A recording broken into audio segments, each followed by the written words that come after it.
আজকে যে ছোট গল্পটি পাঠ করে শোনাবো তার নাম ভুল করার পর। গল্পটি লিখেছেন শান্তা চ্যাটার্জি।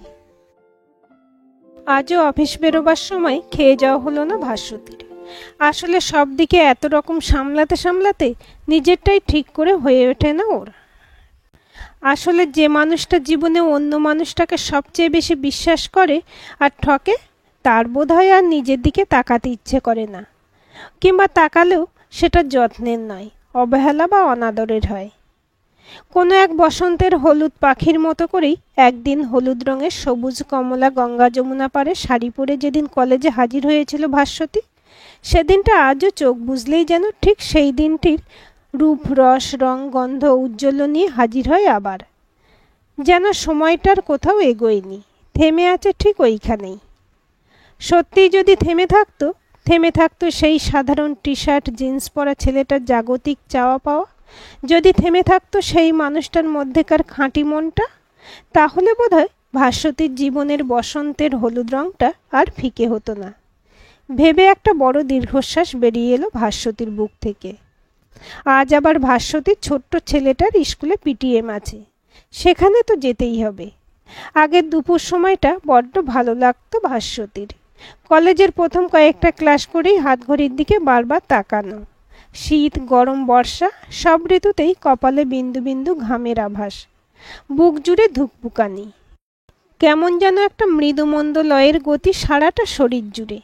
আর ঘড়ির কাঁটা দুটো মিলে জুলে একটা নির্দিষ্ট সময়ে জানান দিলেই মনের গতিটা বড্ড দুর্বার হয়ে উঠত তার। তারপর সেই সাধারণ পোশাকে সাধারণ চাহিদার ছেলেটার সাথে কেটে যাওয়া কত কল্পনা রঙের রঙিন অসাধারণ মুহূর্ত। কিন্তু এখন দুপুরটা কেমন যেন 24 ঘন্টার বেড়া জালে ঘোমটা টানা বইয়ের মতোই সবার অলক্ষ্যে বিদায় নেয়। তবে আজকের দুপুরটাও চরম ব্যস্ততায় কাটবে ওর। যে কয়েকটা মেলের উত্তর দেওয়ার ছিল বা অন্যান্য যা কাজ ছিল তা সকাল সকালই সেরে রেখেছে সে। এরপর একটা ছোট ট্রেনিং সেরেই ছেলের স্কুলে ছুটতে হবে তাকে। তারপর সেখানে কতক্ষণ কাটবে কে জানে।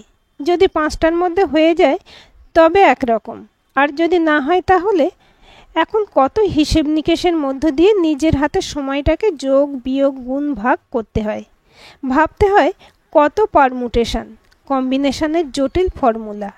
কিন্তু সেই হারিয়ে যাওয়া দিনগুলোকে বোধহয় মনের খাঁচার বাঁধন থেকে মুক্তি দেওয়া যায় না শত চেষ্টাতেও। এরকম করে সেই সময়কার ভাস্বতী দুপুর বিকেল সন্ধ্যের হিসেবগুলো যখন গুলিয়ে যেতে লাগলো, পৃথিবীটা প্রেমের রঙিন মায়াজালে বড্ড সুন্দর ঠেকতে লাগলো। তখনই তার প্রেমিকও একটি চাকরি জুটিয়ে ফেলল। ব্যাস, ভাস্বতীর আনন্দ আর পাইকে। যেন কোনো রকমে তাকে বিয়েটা করে ফেলার লাইসেন্স একেবারেই হাতের মুঠোয় চলে এলো।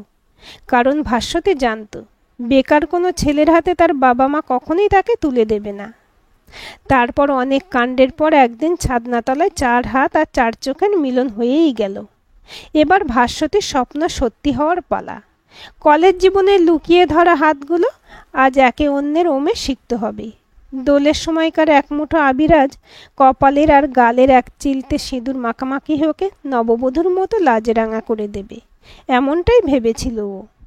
ভাস্বতী আজ হয়তো পৃথিবীর সবচেয়ে সুখী মানুষ। সুখের স্বপ্নে ভাসতে ভাসতে সে বোধহয় আজ আনন্দের সমুদ্রের মাঝদরিয়ার যাত্রী। কিন্তু বিয়ের পরপরই সময়টা আর ভালো থাকলো না ভাস্বতীর। প্রথমেই থাইরয়েডের সমস্যা দেখা দিল, তারপরেই গল ব্লাডারে স্টোন ধরা পড়ল। মুঠো মুঠো চুল উঠে যেতে লাগলো, চামড়ার মসৃণতাও কেমন যেন বিদায় নিল ওর শরীর থেকে। সেই সাথে রাত্রে ঘুম না হয়, চোখের তলায় কালি একেবারে স্থায়ী হয়ে গেল। আর মনটাও যেন সবসময় একটা বিষণ্ণ ভাব। কিন্তু এই সময় যা চওড়া শক্ত কাঁধে মাথা রেখে সে আবার নতুন করে জীবনটার নতুন সূর্য ওঠা দেখবে ভেবেছিল, সেই মানুষটাই কেমন যেন অন্যরকম হয়ে উঠতে লাগলো। দিনগুলো বড্ড দ্রুত বদলে যেতে লাগলো ভাস্বতীর জীবন খাতায়। নানা আছিলাই ভাস্বতীকে বাপের বাড়ি পাঠানো হতে থাকলো। সেখানকার আর্থিক অবস্থাও তেমন সুবিধার নয়, তাই সেখানে থাকাটাও তেমন স্বস্তির হয় না। ওর স্বামীর কাছে যে ভালোবাসা সহানুভূতি খুব স্বাভাবিকভাবেই যে কোনো মেয়ে আশা করে থাকে, তার ছিটে ফোঁটাও জোটে না। এমন সময় আবার নতুন করে দেখা হতে থাকে পাড়ার সমকদার সাথে।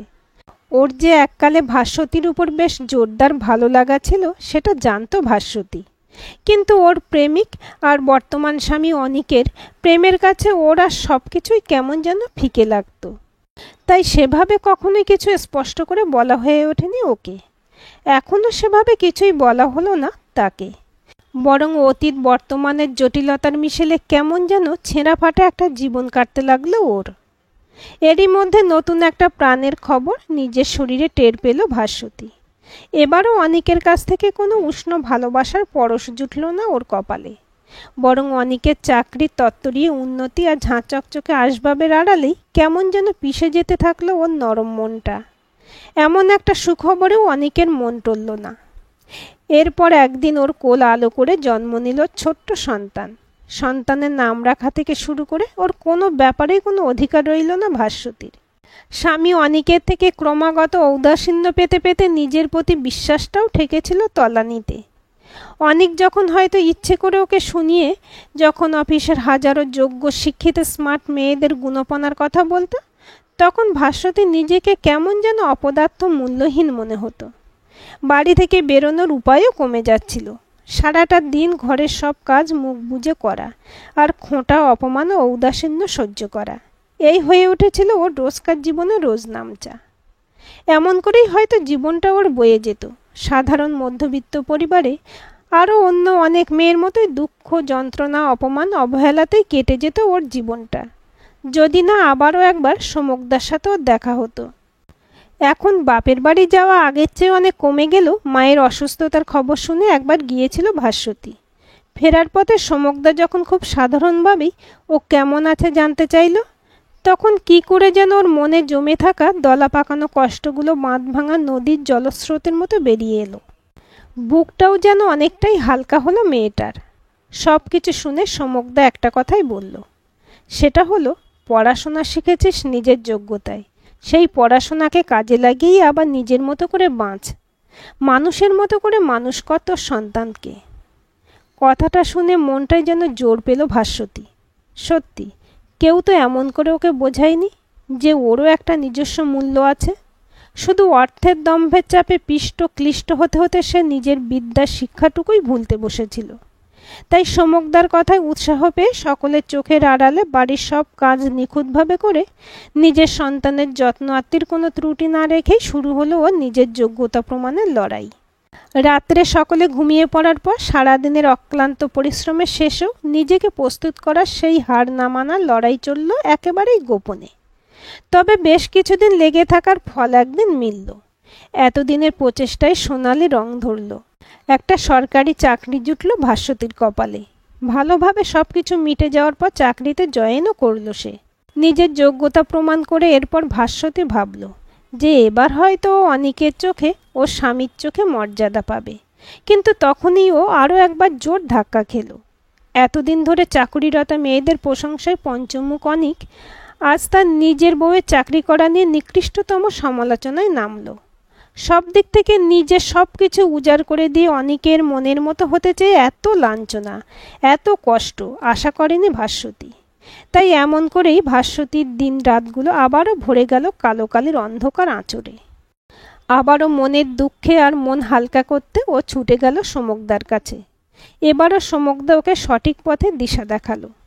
বলল যে যে মানুষ হিসেবেই কখনো নিজের প্রেমিকা বা স্ত্রীকে মূল্য দিতে পারেনি, সে হয়তো কোনোদিনই তোমার মূল্য বুঝবে না। সমুকদার বাকি সব কথাগুলোর মতো এই কথাটাও অক্ষরে অক্ষরে ফলে গেল। চাকরি, অফিসের সম্মান, কাজ আর সংসারের প্রতি কর্তব্য কোনো কিছুই তাকে অনিকের চোখে ন্যূনতম সম্মানটুকু জোগাতে পারল না।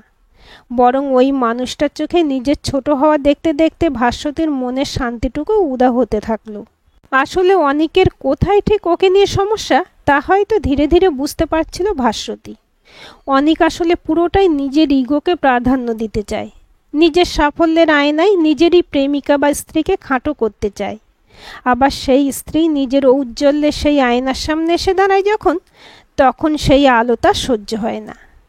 কাজেই একদিন তুচ্ছ কারণে যখন অনিক ওর গায়ে হাত তুলল, সেদিন বোধহয় ভাস্বতীর ধৈর্যের বাঁধ সত্যিকারের ভেঙে গেল। সেদিনই এক বস্ত্রে তুতুনকে সঙ্গে নিয়ে বাপের বাড়িতে উঠল সে। জীবন তাকে অনেক কিছুই শিখিয়েছে। তাই মধ্যবিত্ত বাপের বাড়িতে যে সে স্বামীর সংসার ছেড়ে বেশি দিন থাকতে পারবে না, তা তার ধারণাই ছিল, আর বাস্তবে হলোও তাই। ভাস্বতীর এমন অপমানের কাহিনী সত্ত্বেও ওকে ওর স্বামীর কাছে ফিরে যাওয়ার উপদেশ শুনতে হলো বারবার। তাই আর দেরি না করে খুব তাড়াতাড়ি সে তুতুন সমেত একটা ছোট্ট ফ্ল্যাট ভাড়া করলো নিজের টাকায়। এরপর বিস্তর আইনি ঝামেলা পুইয়ে সে এখন স্বাধীন। মুক্তি পেয়েছে সে এতকালের অপমানের বন্ধন থেকে। সে এখন এক চিলতে ফ্ল্যাটে নিজের ছেলেকে নিয়ে নিজের ইচ্ছেই এক কাপ চায়ে চুমুক দেওয়ার স্বাধীনতাটুকু অর্জন করেছে। সে সারাদিনের কাজে শেষে বাড়িতে ফিরে এসে নিজের ছেলেকে বুক ভরে আদর করতে পারে, কারোর কাছে জবাবদিহি করতে হয় না। তুতুনকে আইন মোতাবেক একবার করে ওর বাবার সাথে দেখা করতে দিতে হয়, আর অনিকও প্রতিবার ওর ছেলেকে গাড়ি ভর্তি দামি চকলেট, দামি খেলনা, দামি পোশাক দিয়ে পাঠায়। সেটা বোধহয় নিজের বড়লোকি ভাস্বতীকে চোখে আঙুল দিয়ে দেখানোর জন্যই। কিন্তু তাতেও যে তুতুনের মুখে কোনো বাড়তি উচ্ছ্বাসের আবেগ দেখতে পায় না সে। অনিকের সাথে ওর কী কথা হয় কোনোদিন বলেনি ছেলেটা। ভাস্বতীরও অনিকের ব্যাপারে কিছু জিজ্ঞাসা করতে রুচিতে বেঁধেছে। আর ছেলেটাও এত ছোট বয়স থেকেই এমন অন্তর্মুখী, শান্ত, চুপচাপ, ওর মনের গভীরতা বোধহয় বেশি, ভাবে ভাস্বতী। বাপের বাড়িতে যে খুব বেশি যাতায়াত করে ভাস্বতী তা নয়, কারণ সে জানে তার গায়ে এখন ডিভোর্সের তকমা এঁটে গেছে। তবুও যেটুকু কর্তব্য করার সেটুকু করে সে।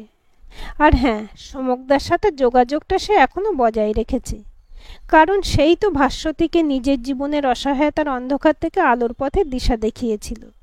সমকদা যখনই আসে তুতুনের সাথে গল্প করে, ওর হোমওয়ার্কে সাহায্য করে, আর তুতুনের জন্য ওর প্রিয় ছোটা ভীমের স্টিকার বা টিফিন বক্স এসব নিয়ে আসে।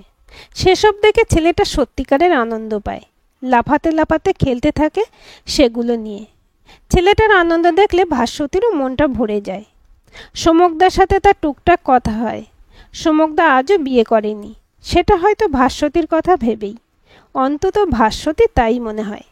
কিন্তু সমকদা এমনই, নিজের ভালোবাসার কথা, ভালো লাগার কথা কোনো দিনও মুখ ফুটে বলতে পারেনি। শুধু ওর আর তুতুনের পাশে থেকেছে নিঃস্বার্থভাবে সবসময়। এক এক সময় ভাস্বতী ভাবে নতুন করে আবার সব কিছু শুরু করার কথা, কিন্তু তখনই অতীতের কথাগুলো একে একে মনে পড়তে থাকে। যদিও সে এখন নিজের জীবন দিয়ে বুঝেছে যে মানুষ হিসেবে অনিক আর সমকদা কতখানি আলাদা, তবুও আচ্ছা, তার মনের গহীন কোণে কি এখনও প্রেমিক হিসেবে অনেক বেঁচে আছে? বুঝতে পারে না ভাস্বতী। তাই নিজের মনকে আর না ঘাঁটিয়ে নিজের চাকরি, ঘরের কাজ আর তুতুনের সব কিছুর মধ্যে ডুবে যায় সে। নতুন করে আবার কোনো বন্ধনে জড়াতে দ্বিধা করে সে, কিন্তু এই অমীমাংসিত প্রশ্নচিহ্নগুলো তার মনের আনাচে কানাচেই ঘুরপাক খেতে থাকে। প্যারেন্ট টিচার মিটিংয়ের সময় পৌঁছালো ভাস্বতী। সে জানে তার ছেলেকে নিয়ে এমনিতে কোনো সমস্যা হওয়ার কথা নয় স্কুলে। তার ছেলে কম কথা বলে, চঞ্চলও নয়, শুধু মাঝে মধ্যে উদাস হয়ে পড়ে। তাছাড়া তেমন কোনো কমপ্লেন নেই তার বিরুদ্ধে। কিন্তু তা সত্ত্বেও মিটিং শেষে যখন ক্লাস টিচার আলাদা করে ভাস্বতীকে ডেকে নিয়ে গেল, তখন মনের মধ্যে অনেক রকম দুশ্চিন্তা মোচড় দিচ্ছিল ওর। তারপর ক্লাস টিচার ওকে তুতুনের একটা খাতা পড়তে দিলেন। ক্লাসে একদিন লিখতে দেওয়া হয়েছিল কখন তুমি দুঃখ পাও। তার উত্তরে কোনো বাচ্চা লিখেছে যে তারা খেলতে গিয়ে পড়ে গিয়ে ব্যথা পেলে হার্ট হয়। কেউ লিখেছে তাকে তার প্রিয় টিফিন না দিলে সে হার্ট হয়। আবার ফেভারিট কার্টুন দেখতে না দিলে হার্ট হওয়ার কথাও লিখেছে কেউ কেউ। কিন্তু তুতুন যা লিখেছে সেটা একেবারেই অন্যরকম। তাই তার গার্জেনকে ডেকে সেই খাতাটা পড়ানো হচ্ছে। খাতাটা হাতে নিয়ে তুতুনের লেখা পড়তে গিয়ে চোখগুলো ভিজে গেল ভাস্বতীর। সে লিখেছে, আমার মনটা সবসময় খারাপ থাকে আন্টি। আমার মা সারাদিন অফিস করে, আমি সারাদিন বাড়িতে একা একা স্টাডি করি, খেলি। মা যদিও আমাকে খুব ভালোবাসে, কিন্তু সারাদিন অফিস করার পর মা খুব টায়ার্ড থাকে। মাঝে মাঝে বাবার সাথে আমার দেখা হয়, কিন্তু বাবা আমার সাথে একটাও কথা বলে না। শুধু নিজের ফোনে আর ল্যাপটপে কাদের সাথে যেন কথা বলে, আর আমাকে শুধু দামি দামি গিফটস দিয়ে বাড়ি পাঠিয়ে দেয়। সেগুলো আমার একটুও ভালো লাগে না। শুধু সমক আঙ্কেলই আমার সাথে গল্প করে, আমাকে স্টোরি শোনায়। আমি যা যা বুঝতে পারি না সেগুলো কি সুন্দর করে আমাকে বুঝিয়ে দেয়। আচ্ছা, সমক আঙ্কেল কি আমাদের সাথে আমাদের বাড়িতে থাকতে পারে না আন্টি? তাহলে আমি কখনো আর হার্ট হব না। মাকে বললে মা কি খুব রাগ করবে? খাতাটা পড়ার সাথে সাথেই নিজের করণীয় কাজটা ঠিক করে ফেলল ভাস্বতী। না, আর দেরি নয়। একটা ভুল মানুষকে ভালোবেসে বিয়ে করে নিজের জীবনে তো অনেক কষ্ট সহ্য করেছে বটে, কিন্তু সেই ভুলটা রেশ ধরে রেখে আবার নতুন করে সে নিজেকে বা নিজের ছেলেকে কষ্ট দিতে চায় না। আর সেই মানুষটার জীবনেও সে একটু আনন্দের রং ধরাতে চায়, যে এতদিন ধরে শুধু মুখ বুজে একতরফা ওদেরকে শুধু ভালোবেসেই গেছে। তাকেও সে জীবনের পূর্ণ আনন্দের ভাগিদার করতে চায়। তারপর সবাই মিলে ডানা মেলে উঠতে চায় এমন এক আকাশে যেটার রং ওদের মনের খুশির রঙে নীল হয়ে উঠবে। আজকের গল্পটি আপনাদের কেমন লাগলো কমেন্ট করে জানাবেন। ভালো লাগলে লাইক, শেয়ার, সাবস্ক্রাইব করবেন এবং নতুন ভিডিও আপডেট পেতে বেল আইকনটি ক্লিক করে রাখুন।